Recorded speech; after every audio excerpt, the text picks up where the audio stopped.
So,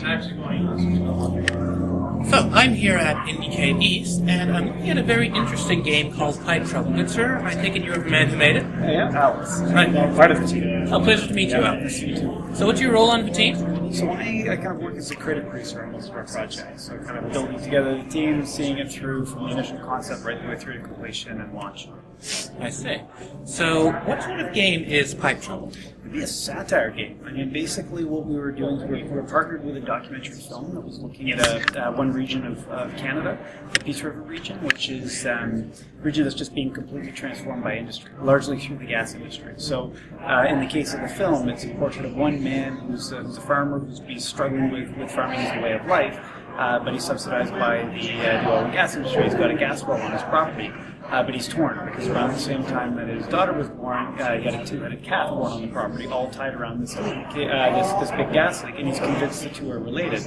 And then over the course of the film, you start to pull back and see how this community is being transformed, and there's these issues with people being able to set fire to their tap water, and a lot of these different issues that can arise around the industry side.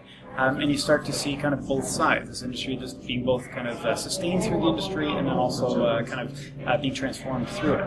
And so as it started to look at it, you see these there was protests, and then there ended up being this kind of series of threats, and then a series of bombings, 6 bombings in a 2-year period. So what we did is look at exploring those same issues, but within a video game framework as a way of engaging a younger audience that may not otherwise be engaged in these issues.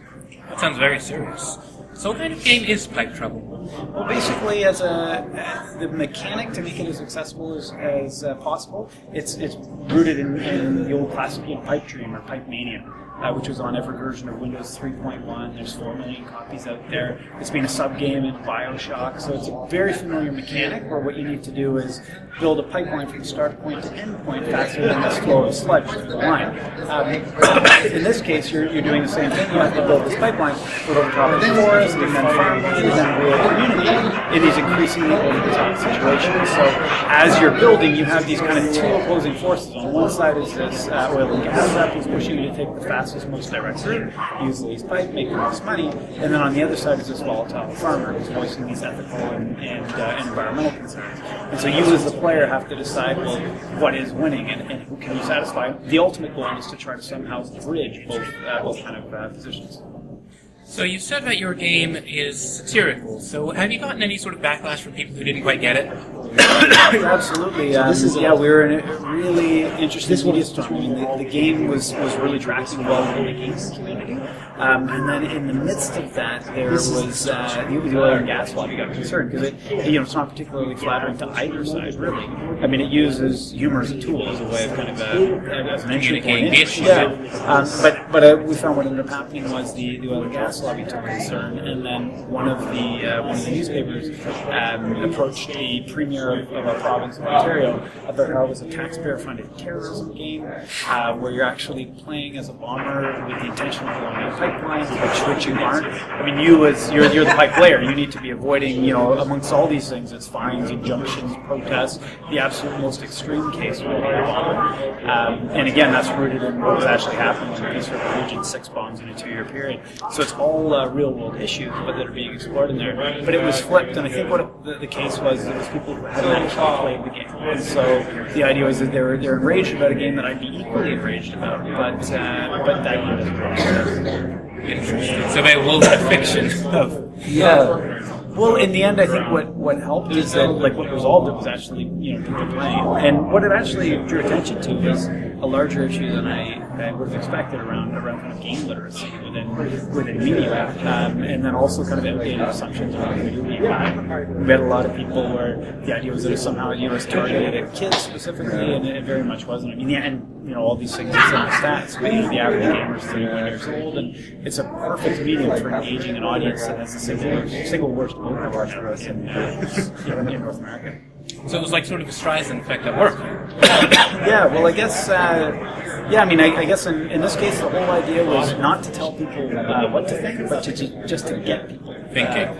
Get people thinking. And then the idea is that, through this, you become aware of these issues that you may not otherwise be aware of, but then, now you're going to be much more alert in the media and questioning and asking questions and coming to it. You know, and that's because, you know, for me as one of the makers, you know, I'm torn on the same issues. I mean, I live in a house that's gas heated. I live in a country that's doing incredibly well because of our natural resources. But I also get concerned when I start to find out, you know, these things are going on, but they aren't really being covered to the degree that they are. Or should be. That's very cool. So, I have to ask, what has been your favorite part of making this game? Well, I think it's probably right the way across. I mean, that was a shift for me, but for all our projects, I just try to make sure that we're enjoying the process and the team we get to collaborate with. We've had a pretty fantastic team on there, right the way across to Jim Monroe, who worked with us as a game designer as well.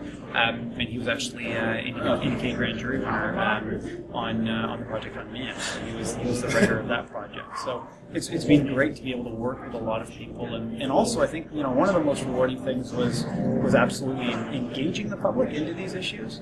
The controversy was incredibly stressful, but then the other really heartening thing was the way it resolved and the way, you know, the gaming community got behind it. But, you know, there's also this kind of outpour of support. I mean, in the end, you know, Huffington Post, even the Sun's Game Critic, all these different publications got behind it, and the game ended up going actually to the Cannes Film Festival, where there's a 90-minute presentation. So it was really, in the end, it was really validating for what had gone on. That in the end, it was actually perceived the way it was intended.